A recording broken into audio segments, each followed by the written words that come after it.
नमस्कार।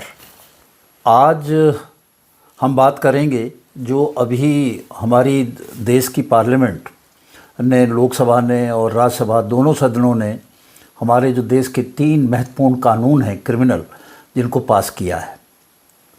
और अब राष्ट्रपति के हस्ताक्षर होने बाकी हैं, वो एक आध दिन में हो जाएंगे और उसके बाद नोटिफिकेशन होने के बाद ये तय हो जाएगा कि किस तारीख से इनको लागू किया जाएगा।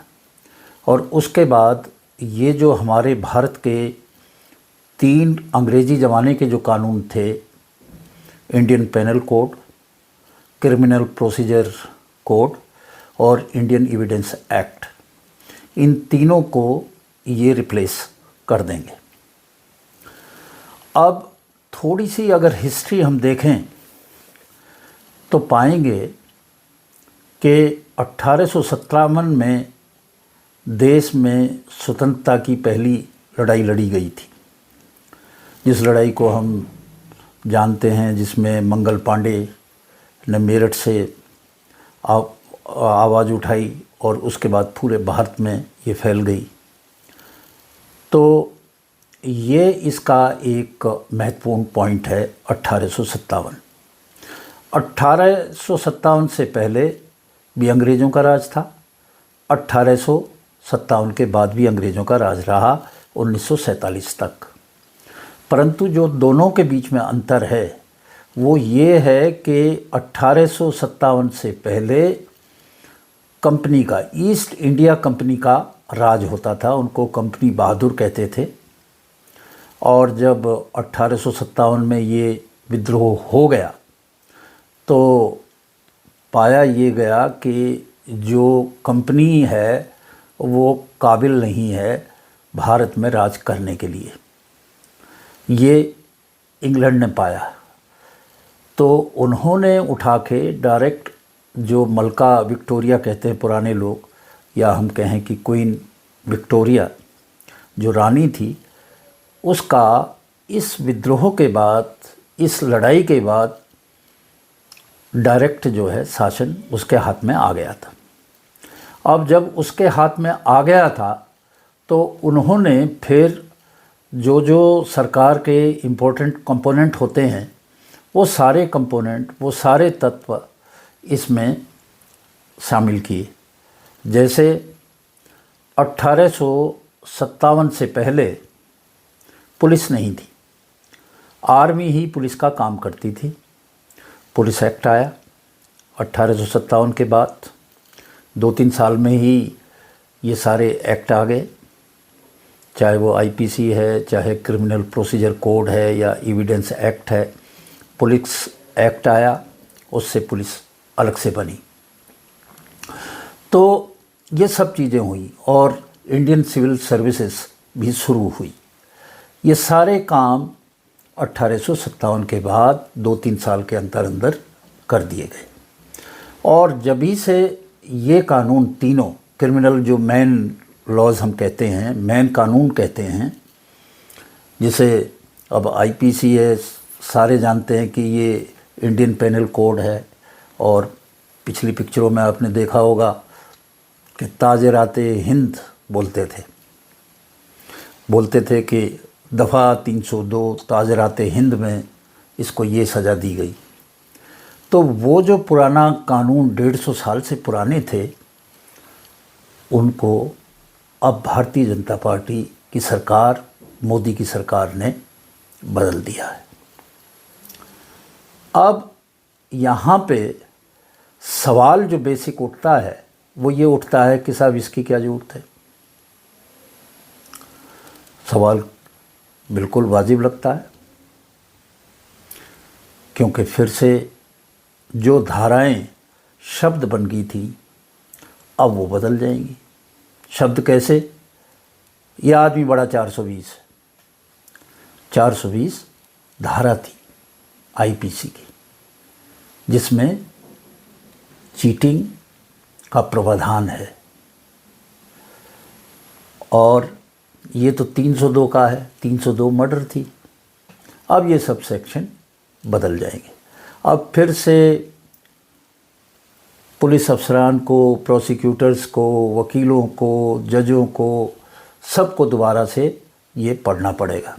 अब वो तो सेक्शन रहे नहीं, कुछ बदल गए, कुछ नए ऐड हुए, कुछ कट गए। तो अब ये सब कुछ बड़ा भारी परिवर्तन हो गया। और जब भी परिवर्तन होता है तो जो एग्जिस्टिंग सिस्टम है उससे हमेशा विरोध होता है, क्योंकि वो उस एग्जिस्टिंग सिस्टम के, मौजूदा सिस्टम के अभ्यस्त हो जाते हैं और वो ही उनको आसान लगता है। और जब कुछ नया सिस्टम देते हैं तो उसका विरोध होना स्वाभाविक है, परंतु आस्ते आस्ते वो सब उस नए सिस्टम में ढल जाते हैं। अभी जो हुआ उसके लिए जो ज़रूरी बातें हैं, क्यों हुआ, क्यों महत्वपूर्ण है, अगर हम ये देखें तो पाएंगे कि 150 साल में तो बहुत कुछ बदल गया है। टेक्नोलॉजी बदल गई है, एडमिनिस्ट्रेटिव इनोवेशंस बहुत हो गए हैं, बहुत सारी चीज़ें बदल गई हैं, परंतु हमारा कानून अभी भी वही पुराने का पुराना है। कुछ थोड़े बहुत अमेंडमेंट किए पर वो काफ़ी नहीं होते। इसको फिर से करने की ज़रूरत है। जो कॉलोनिज़म का, जो गुलामी के चिन्ह थे, उनमें से एक बड़ा महत्वपूर्ण चिन्ह ये 3 कानून भी थे। तो इनको बदलना बहुत ज़रूरी है, क्योंकि जो 1857 के विद्रोह के बाद जो कानून बने वो इस नज़रिए से बने थे कि हमने भारत को गुलाम रखना है। अब जो उस मानसिकता से बने हुए कानून हैं वो भला स्वतंत्र भारत के कानून कैसे हो सकते हैं? हाँ ठीक है, थोड़ी समस्या आएगी, थोड़ी परेशानी आएगी, परंतु कानून तो अपने होंगे, अपने ढंग से होंगे, अपने उद्देश्यों की पूर्ति के लिए होंगे। तो इस तरह से हम देखते हैं कि क्यों ब्रिटिशर्स ने ये कानून 1857 के बाद बनाए और उनका उद्देश्य क्या था और किस तरह से ये फिर पिछले इतने सालों में हम लोग चलाते रहे।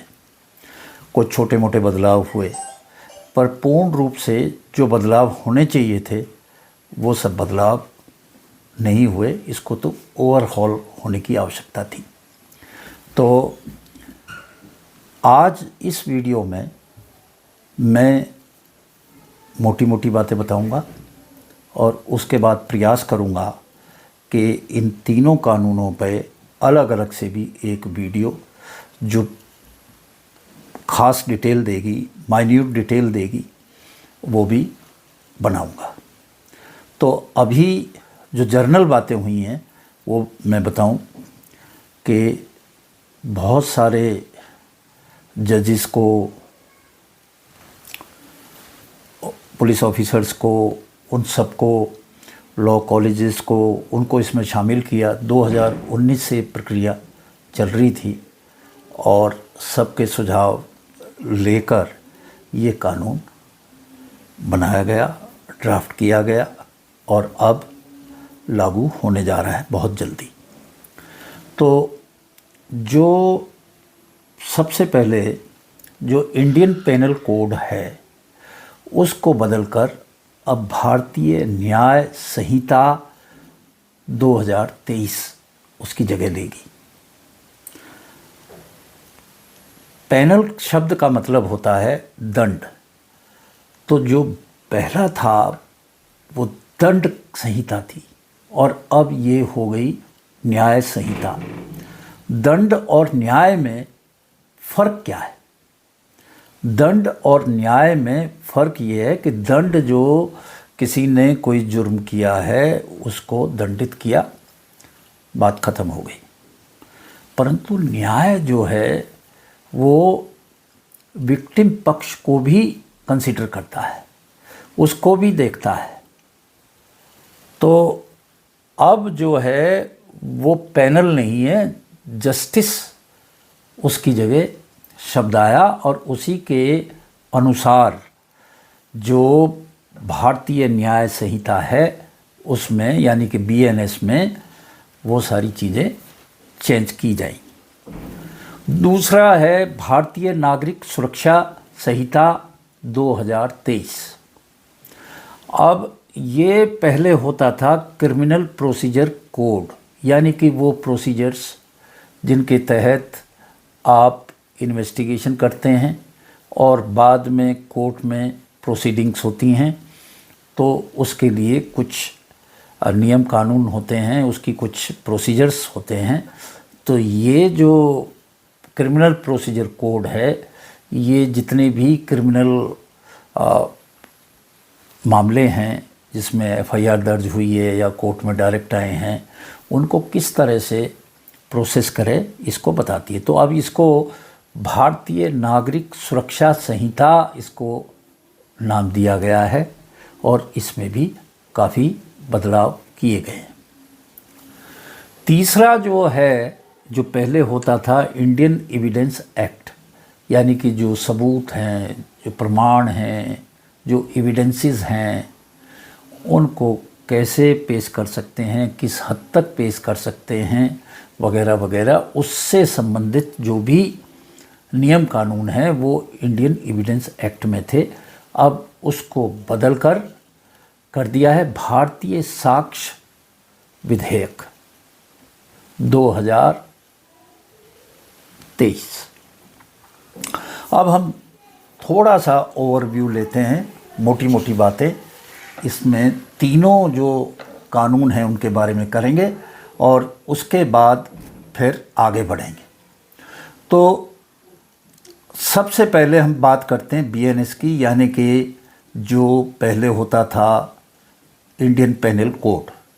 तो उसमें एक जो बड़ी चीज़ की है, जो मैंने देखी है, वो है कि आतंकवाद, पहले जो शब्द था, आतंकवादी घटनाएं होती थी, पर आतंकवाद जो शब्द था उसको परिभाषित नहीं किया कि आतंकवाद का मतलब क्या है।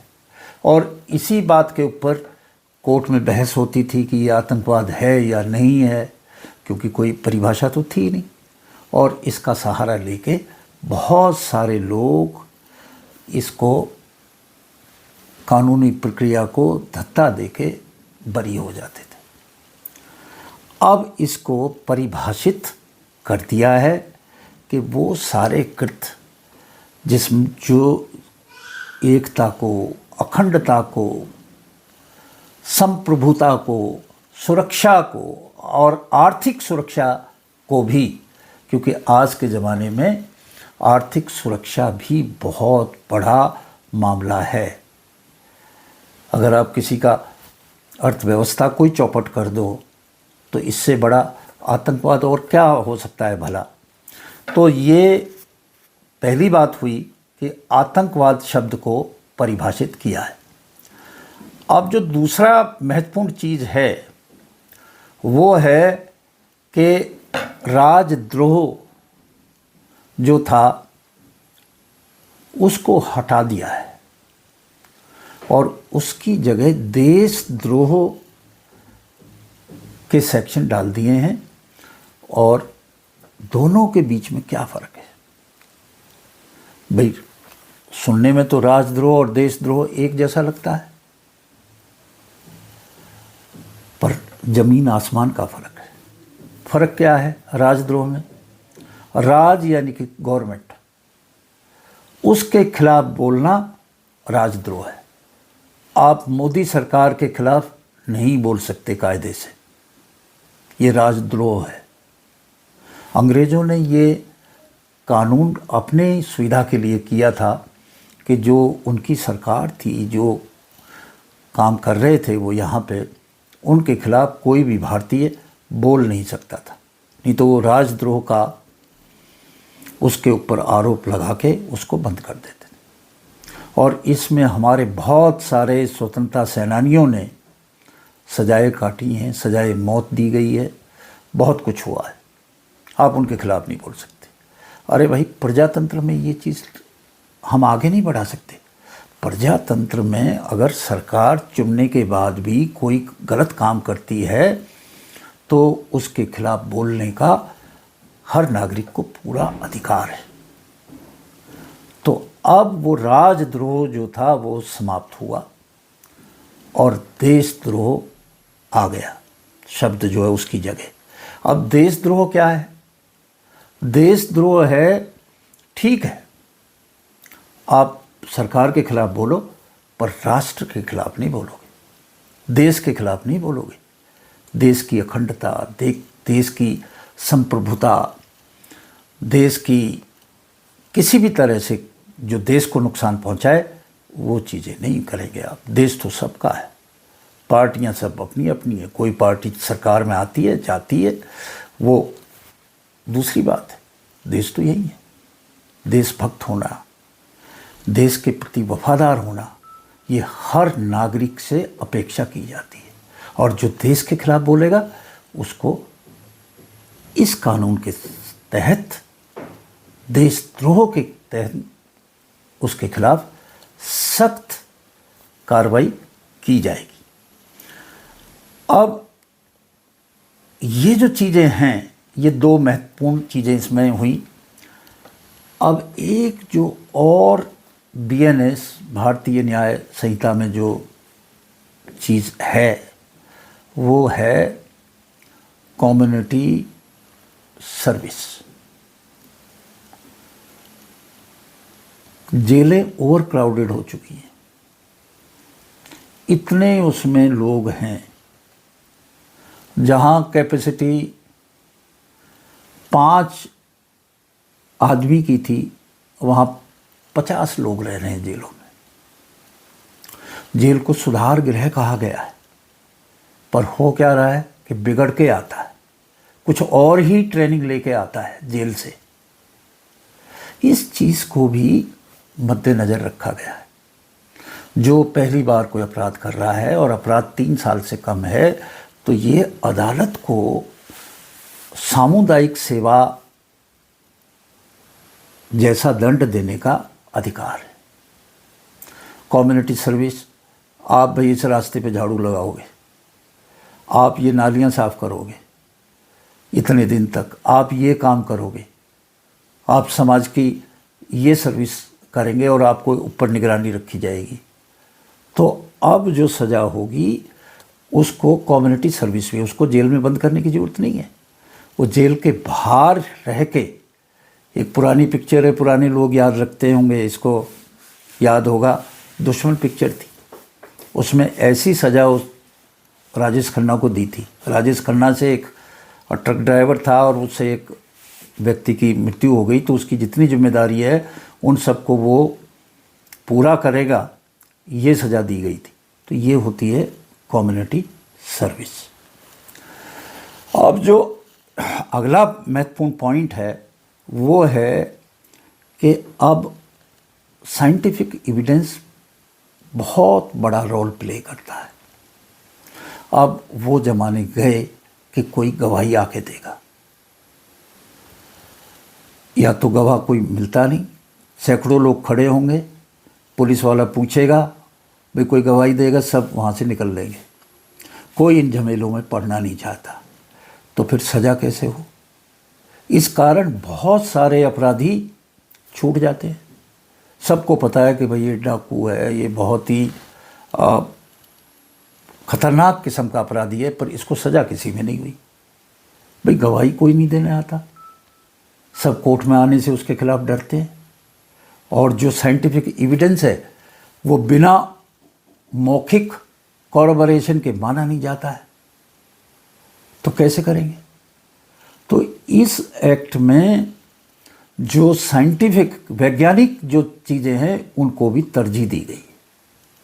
उसमें अब ये ज़रूरी कर दिया है कि जो फॉरेंसिक टीम है, फॉरेंसिक कहते हैं कि जो अपराध से संबंधित जो साक्ष्य हैं उनको जुटाती है, उनको कलेक्ट करना, उनको एनालाइज करना और एनालाइज करके उनको कोर्ट में प्रेजेंट करना। तो जो भी ऐसे मामले हैं जिनमें 7 साल की सज़ा का प्रावधान है, उसमें अब ये कंपलसरी कर दिया गया है कि फॉरेंसिक टीम मौके पे आएगी। पहले ये सब नहीं था। पहले अगर हमें लगता था, पुलिस को लगता था कि भाई बुलानी चाहिए, तो वो बुलाते थे टीम को। कई बार टीम कहती है हमारे पास समय नहीं है, हम आ नहीं सकते, तो आती भी नहीं थी, या फिर इतना डिले करके आती थी कि जब तक मौके से साक्ष्य जो है वो लुप्त हो जाते थे। तो अब ऐसा नहीं है। अब जब ये होगा तो इसके साथ ही जो सबसे बड़ी समस्या है वो ये है कि इतने फॉरेंसिक एक्सपर्ट हम लेके कहाँ से आएंगे। तो ये जो फॉरेंसिक एक्सपर्ट है, इसके लिए शुरुआत हो चुकी है। हर स्टेट में फॉरेंसिक यूनिवर्सिटी बनाई जाएंगी। गुजरात में बन चुकी है, और नेशनल फॉरेंसिक जो यूनिवर्सिटी है वो भी बन चुकी है।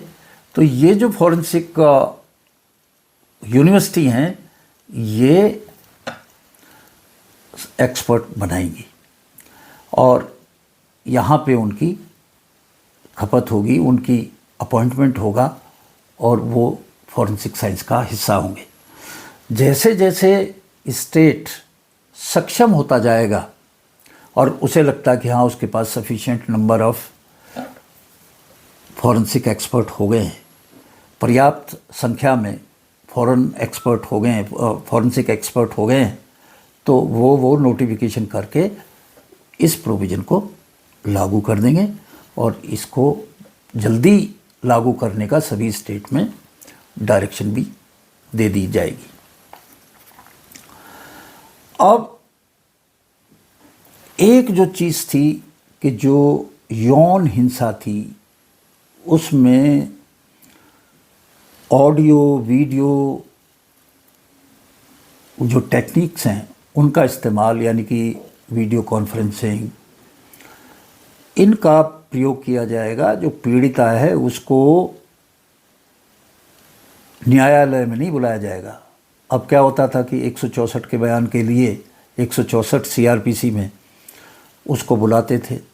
अब वो बेचारी कोर्ट में आ रही है, कहीं ना कहीं जो आरोपी है उसका कांटेक्ट हो जाता था, उसके लोगों से कांटेक्ट हो जाता था, वो थ्रेट भी कर देते थे, पता भी नहीं पड़ता था। अब उसको बदलकर वो अपने घर से ही सीधी गवाही दे देगी, इसका प्रोविज़न कर दिया गया है, और ये ज़रूरी प्रोविज़न है। अब एक जो और कानून था, नया कानून, बड़ा शब्द आपने सुना होगा, मॉब लिंचिंग के लिए कानून।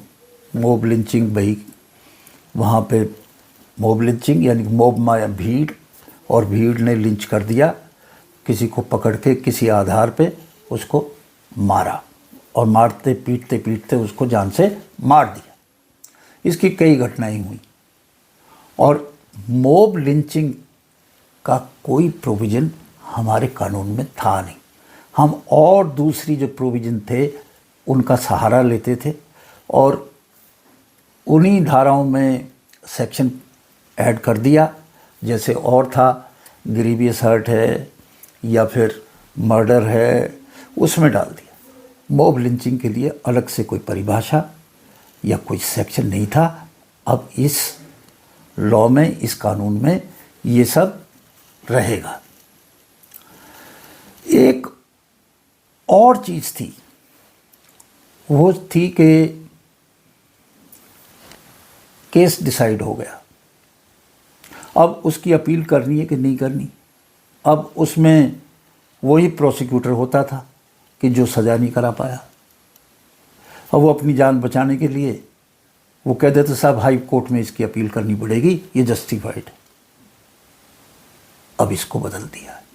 अब ये तय एक independent prosecution agency, director prosecutor करेगा कि इस मुकदमे को अपील में ऊपर के कोर्ट में भेजा जाए या ना भेजा जाए। उससे नुकसान ये था कि एक निर्दोष आदमी है वो लटका रहता था। अब लोअर कोर्ट की प्रोसीडिंग पूरी हो गई, अब हाई कोर्ट में चला गया। हाई कोर्ट में उसने रगड़ा खाया, अब उसको फिर सुप्रीम कोर्ट में ले गए। अब उसकी तो बेचारे की सज़ा हो गई ना, इतने सालों तक उसने धक्के खाए।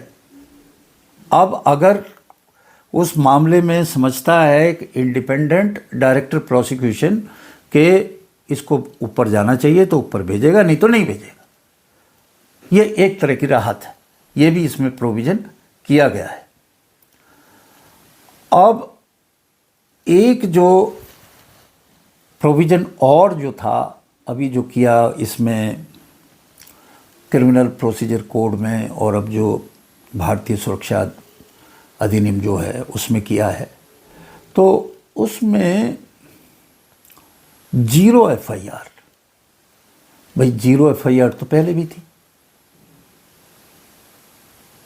लोग 0 FIR करते थे, कोई डायरेक्शन थी, मुकदमा दर्ज कर लिया और उसको भेज दिया।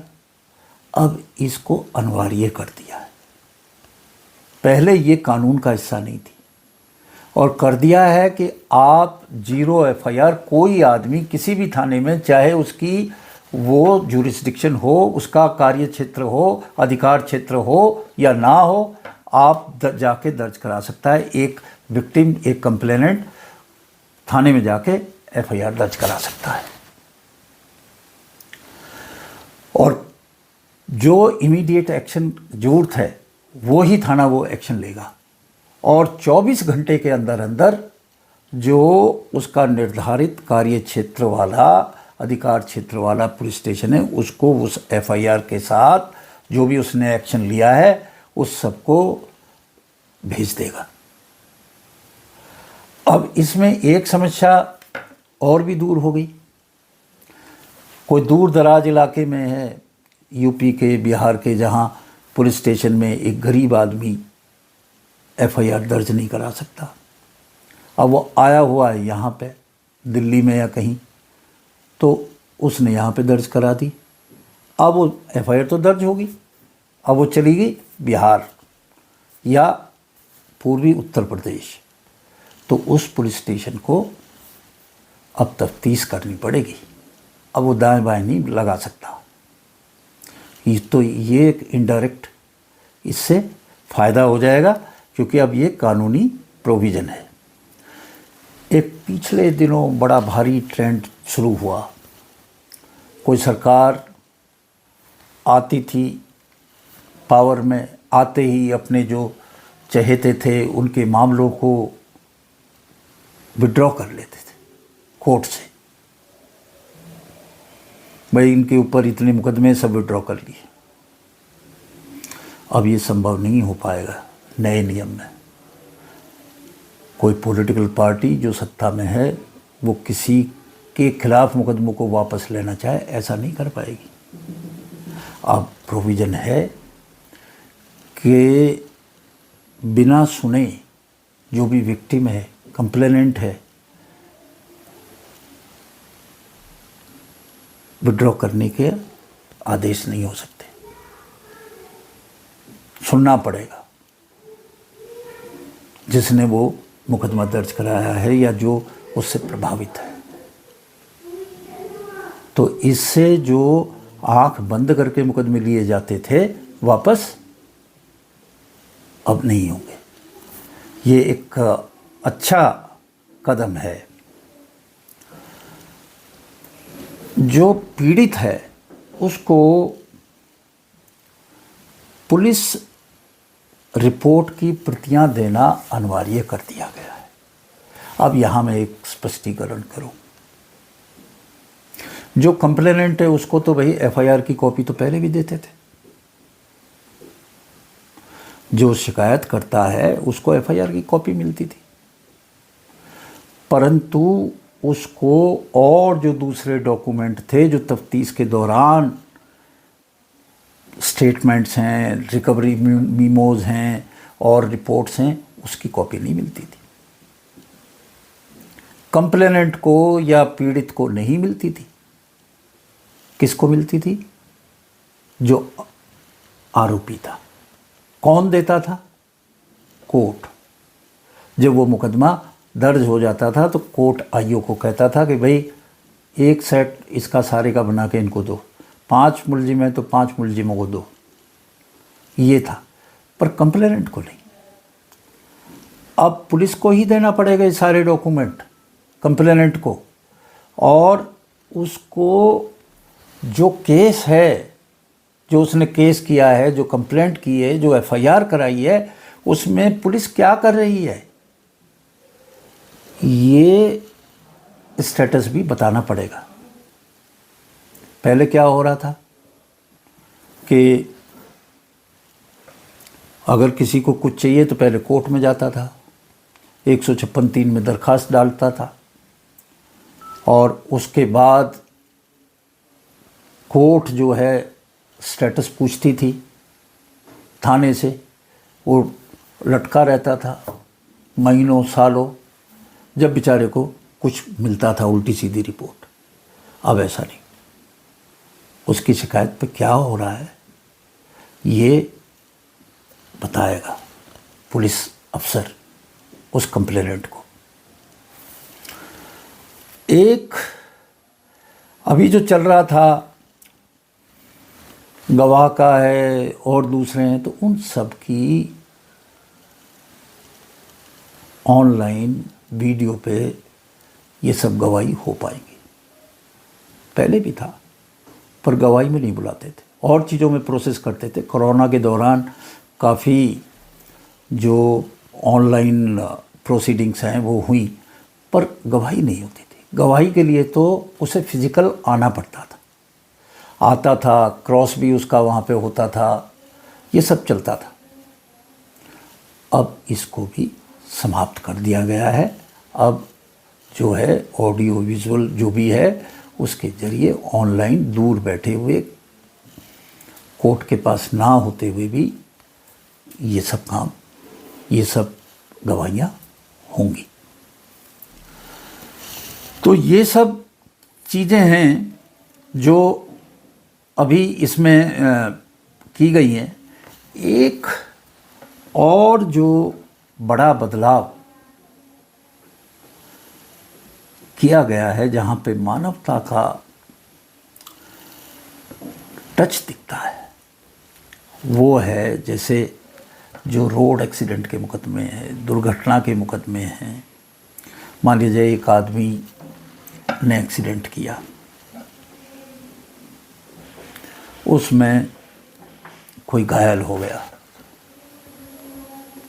279, 337 हो गई, या 338 हो गई, या 304A हो गई, बाद में उसकी मौत वाक़या हो गई या कुछ हो। एक हिट करने के बाद भाग गया,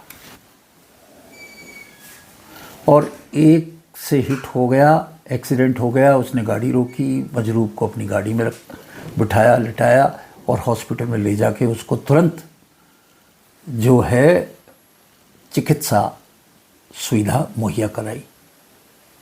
तो अभी तक ये दोनों के दोनों चीज़ें एक ही थी, उसको एक जैसा ही पनिशमेंट था, परंतु अब ये बदल दिया गया है। अब दोनों में फ़र्क है। एक वो आदमी जो मार के भाग गया, उसको ज़्यादा दंड देने का विधान है नए नियम में, और जो उसको हॉस्पिटल ले गया उसको कम सज़ा मिलेगी उसके मुकाबले। पहले दोनों की एक सज़ा थी। तो ये मानवता का इस कानून में टच दिया गया। अब एक किसी ने मुझसे सवाल कहा कि अजी वो हॉस्पिटल ले गया तो वो तो फंस गया कि उसने किया है। मैंने कहा भाई ये जो दोनों चीज़ें डिसाइड होंगी, ये होंगी क्वांटम ऑफ पनिशमेंट पे, जो बाद की बात है।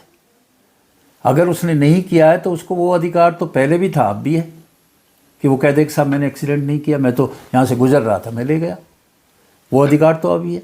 पर जब ये साबित हो जाए कि हाँ इसने किया है, तो दोनों स्थिति में जो हिट एंड रन है उसमें ज़्यादा पनिशमेंट मिलेगा, और जब उसमें ये तय है कि एमएलसी में उसका नाम है, वो लेके आया था, तो उसको सज़ा कम मिलेगी। तो ये चीज़ें इसमें की।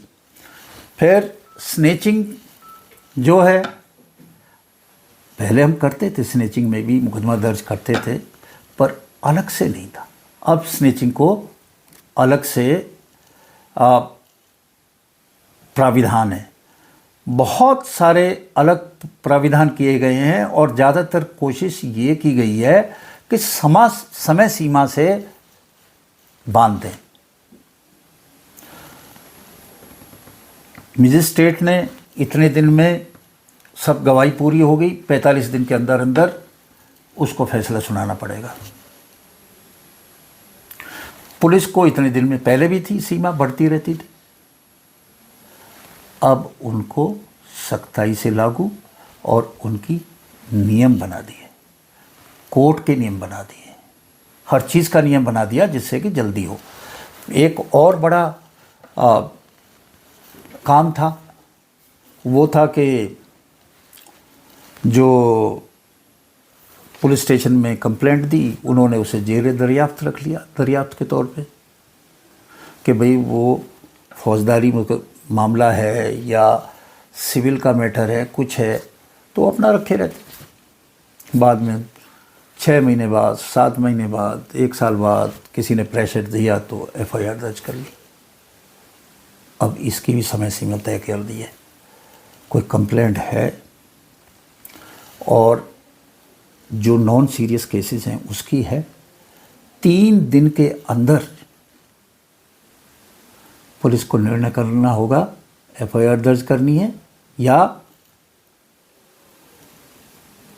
उसको वैसे डिस्पोज ऑफ करना है, उसका कारण बता के कि वो उनके अधिकार क्षेत्र में नहीं आता है। ऐसी अगर नॉन सीरियस है तो उसके लिए 14 दिन की सीमा कर दी। आप किसी भी कंप्लेंट को अनिश्चित काल तक जेरे दरियाफ्त नहीं रख सकते। अब वो जो एक निकलने का रास्ता था, वो रास्ता बंद कर दिया है। तो ये चीज़ें मोटे मोटे तौर पे हुई हैं। इसी तरह से जो हमारे एविडेंस एक्ट में देखें तो डिजिटल को भी अब एविडेंस को वो ही प्रायोरिटी है, वो ही प्राथमिकता है, वो ही वैल्यू है जितनी कि और डॉक्यूमेंट की। ये एक भारी बदलाव है। दोस्तों, वीडियो बहुत ज़्यादा लंबी हो गई है। अब इसी को मैं आगे थोड़ा सा स्पेसिफिक करके एक एक करके तीनों जो कानून हैं उनकी मैं बात अगले वीडियो में करूँगा। ये वीडियो बहुत ज़्यादा बड़ा हो गया है और मैं इसको अभी समाप्त कर रहा हूँ और आपसे विदा ले रहा हूँ। आप मेरे चैनल को सब्सक्राइब करें, लाइक करें, ये मेरी आपसे विनती है, दरख्वास्त है। आज इन्हीं शब्दों के साथ नमस्कार।